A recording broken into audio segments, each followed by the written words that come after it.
آج کی جو اپڈیٹ ہے وہ ہے سرکاری سکولز نے پنجاب کے ان کے لیے ایک بری خبر آ چکی ہے۔ اس خبر کی تفصیل جو ہے اس ویڈیو کے تھرو میں آپ کے ساتھ شیئر کرنے لگا ہوں۔ ویڈیو میں آگے بڑھنے سے پہلے آپ سے گزارش ہے، اگر آپ میرے اس channel world of knowledge INQ پہ نئے ہیں اور اس کو آپ نے پہلے سبسکرائب نہیں کیا ہوا تو اب اس کو سبسکرائب بھی کر لیں اور بیل آئیکن کو پریس بھی کر لیں تاکہ اس طرح کی جو بھی ویڈیوز یا لیٹسٹ اپڈیٹس ہیں وہ آپ تک بر وقت پہنچتی رہیں اور آپ اس سے استفادہ کرتے رہیں۔ یہ چینل ہمیشہ کی طرح جو بھی لیٹسٹ اپڈیٹ ہوتی ہے پنجاب ایجوکیشن ڈپارٹمنٹ سے متعلق، کوئی بریکنگ نیوز ہوتی ہے، کوئی پریس کانفرنس ہوتی ہے، سیلری اور الاؤنس سے متعلق اگر کوئی اپڈیٹ ہوتی ہے تو وہ ویڈیوز کی فارم میں جو ہے آپ کے ساتھ بر وقت شیئر کی جاتی ہے۔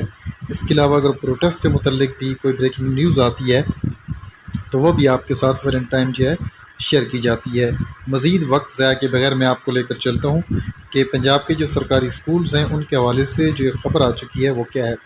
تو جی ویورس، پنجاب میں مزید سکولوں کو پرائیویٹائز کرنے کا اعلان، 10,000 سکول ریفارم پروگرام کے تحت نجی شعبے کے حوالے کیے جائیں گے۔ پنجاب میں مزید سکولوں کو پرائیویٹائز کرنے کے اعلان کے ساتھ ہی اساتذہ میں تشویش کی لہر دوڑ گئی۔ احتجاج کا اعلان کر دیا گیا۔ تفصیل کے مطابق موجودہ حکومت کے آنے پر سکولوں کی تعداد 53,000 تھی جو اب 35,000 رہ گئی ہے۔ اب 20,000 سکولوں کو ریفارم پروگرام کے تحت نجی شعبے کے حوالے کر دیا گیا۔ اب تیسرے فیز میں 10,000 سکول مزید آؤٹ سورس ہو کر پیفکو چلے جائیں گے، پیچھے 25,000 رہ جائیں گے۔ اسی طرح چھٹے فیز کے بعد تمام سکولوں کو نجی شعبے کے حوالے کر دیا جائے گا اور اساتذہ کو گولڈ شیک ہینڈ دے دیا جائے گا۔ اس پلان کے سامنے آنے پر اساتذہ شدید پریشانی کا شکار ہیں۔